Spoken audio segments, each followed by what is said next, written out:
ప్రస్తుతం ఈటీవీ నుంచి కర్నూలు నుంచి కుమార్ మాట్లాడుతున్నాం. ప్రస్తుతం మన రాష్ట్ర కార్యదర్శి నారాయణ దగ్గర ఉన్నాము. అన్న నమస్తే అన్న. ప్రస్తుతం రాజకీయం చాలా అనంతం, అవన్నీ చెప్పాలంటే మీకు టైం సరిపోదు. ఇప్పుడు చెప్పగలది ఏంటంటే ఈ భారతదేశంలో ఒక నియంత్రణ పరాకాష్ఠగా రాజ్యాంగాన్ని ధ్వంసం చేసే పద్ధతుల్లో బీజేపీ ప్రభుత్వం నడుస్తూ ఉంది. చివరికి దేవాలయాలు గుడ్లు సెంటిమెంట్ రెచ్చగొడతా ఉంది. పబ్లిక్ సెక్టర్స్ మొత్తం అమ్మేస్తూ ఉంది. ఒక పబ్లిక్ సెక్టర్ కూడా తేలేదు. ప్రజాస్వామ్యం మంటగలిగిపోయింది. అవినీతి పెరిగింది. ఈయన వచ్చిన తర్వాతే దాదాపు 30 మంది విదేశాలు కడితే 16 లక్షల కోట్ల రూపాయలు ప్రజల దాన్ని మోసం చేసి వెళ్ళిపోయారు. వాళ్ళ జోలికి పోలేదు. ఇలాంటి అవినీతికరమైన ప్రభుత్వాన్ని నియంత్రిత ప్రభుత్వాన్ని ఓడించమని మేము కోరుతున్నాం. అందుకే ఇండియా కూటమి ఏర్పడింది. ఇండియా కూటమి మేము భాగస్వాములు ఉన్నాం. అదే ఏ రాష్ట్రం అయినా సరే ఇండియా కూటమి అనుకూలంగా రాజకీయ శక్తి వస్తే వాళ్ళతో మేము కలిసి పనిచేస్తాం. ఇప్పుడు గత ప్రభుత్వానికి ఈ ప్రభుత్వానికి ఎక్కడ? ఆంధ్ర రాష్ట్రంలో. ఆంధ్ర రాష్ట్రంలో గత ప్రభుత్వం ఫస్ట్ స్టేట్ విడిపోయినాక వచ్చింది. చంద్రబాబు నాయుడు అధికారంలోకి వచ్చినా కూడా ఆయన ఎక్కువ బ్రహ్మంలో తిరిగాడు తప్ప భూముల మీద తిరగలేదు. అందుకే ఆయన ఓడిపోవాల్సి వచ్చింది. దానిపై జగన్మోహన్ రెడ్డి వచ్చాడు. మంచి మెజారిటీ వచ్చింది జనానికి. మరి మంచి మెజారిటీ వచ్చింది. తెలివైనవాడు, చదువుకున్నవాడు, యువకుడు, డబ్బులు ఉన్నాయి. అలాంటప్పుడు ఆయన ఒక పాజిటివ్ మైండ్తో సానుకూల దృక్పథం ఉంటే ఆయన చాలా బ్రహ్మాండంగా ఉండేది. ఆయన రాగానే ఎదురుకాలతో పుట్టినట్టున్నాడు. నాకు తెలియదు అటు పుట్టాడు. ఆయన రాగానే విధ్వంస కార్యక్రమానికి వెళ్ళిపోయాడు. దాంతో నెగిటివ్ మైండ్ వచ్చింది. అందుకే రాష్ట్రానికి అధోపాలు చేశాడు. ఆయన కాపాడడానికి ఈ రాష్ట్రాన్ని మరింత అధోపాలు చేసినట్టు బీజేపీతో సెకండ్ కూర్చున్నాడు. మరి బీజేపీ ఈ రాష్ట్రానికి అన్యాయం చేసింది. విభజన చట్టం అనేది అమలు చేయలేదు.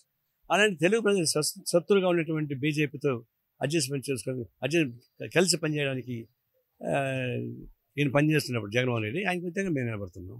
అయితే టీడీపీ న్యాయంగా ఉండాల్సింది ఈ పక్క. కానీ వాళ్ళు కూడా చివరికి భయపడిపోయారు. ఎంత భయపడ్డారంటే బీజేపీకి అనుకూలంగా లేకపోతే మమ్మల్ని బతకలేమో అని చెప్పి భయం కట్టారు. ఎందుకు ఎంత భయపడి ఉండాలా? నువ్వు 40 ఏళ్ళు రాజకీయాలు ఉన్నావు, 3 మంది ముఖ్యమంత్రిగా ఉన్నావు. అది నేను సగం ఉంటాడు రేవంత్ రెడ్డి కూడా ధైర్యం సగం ఉండదని ఎదురా. ఆ ఫైట్ చేస్తే నువ్వు మనగాడవుతావు, ఫైట్ చేస్తే మనగాడవుతావు, లొంగిపోతే లొంగిపోయినాడు అవుతావు. అందువల్ల ఏం లాభం లేదు. అందుకే తెలుగు రాష్ట్రంలో కూడా అటు బీజేపీతో ప్రత్యక్ష కానీ పరోక్ష కానీ ఎవరి అవగాహన ఉన్నా వాళ్ళకి వ్యతిరేకంగా ఒక బ్రాడ్ బేస్డ్ ఫ్రంట్ కట్టడానికి మేము నిర్ణయించుకున్నాం. ఇప్పుడు బీజేపీతో జగన్ పొత్తు పెట్టుకోవడానికి కాకుండా ఆయన కేసులు తప్పించుకోవడానికి పొత్తు పెట్టుకుంటారు. అవును, ఆయన కేసుల కోసం ఆయన పొత్తు పెట్టుకుంటున్నాడు. ఈయన జైల్లో ఉండడానికి పెట్టడానికి భయపడి ఈయన లొంగిపోతున్నాడు. లొంగిపోవాల్సిన అవసరం ఎందుకు వచ్చింది? అందువల్ల నిలబడి ఫైట్ చేస్తే రాజకీయాలు నిలబడతారు, లొంగిపోతే రాజకీయ సమాధి కట్టుకుంటారు. ఇప్పుడు ప్రస్తుతం పథకాలన్నీ ఇస్తున్నారు కదా, గవర్నమెంట్కి నిరుపయోగం పథకాలా లేకుంటే జనాలకు మీద పడే పథకాలు? అన్నీ ఇస్తారు.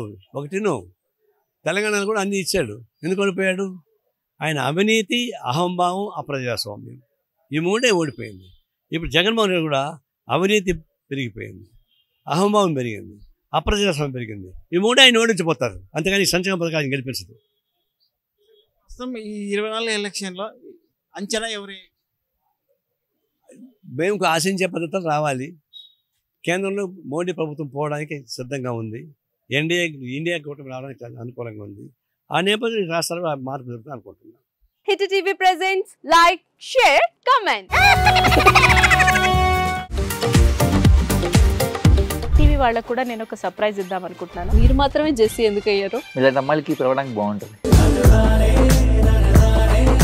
చందు సాయికి like you and have a జనాలకి ఒక పేరు నచ్చిందంటే దీనికి ఒక ప్రాసెస్ ఉంటుంది. ఎందుకు ప్రాసెస్? డైరెక్ట్‌గా వెళ్ళిపోదాం. ఏదైనా ఒకటి మర్చిపోయినావా నువ్వు? మర్చిపోయినా మేడం. ఏం మర్చిపోయావు? నా గుండె. ఏదో ఆ టైంకి మన సుడి బాగుంటే ఎవరన్నా చూపిస్తే రాయగలం కానీ డోర్ టు డోర్ సేల్స్ చేసేవాళ్ళు. శారీ వస్తుంది, శారీలో వెనకాల కట్టుకుని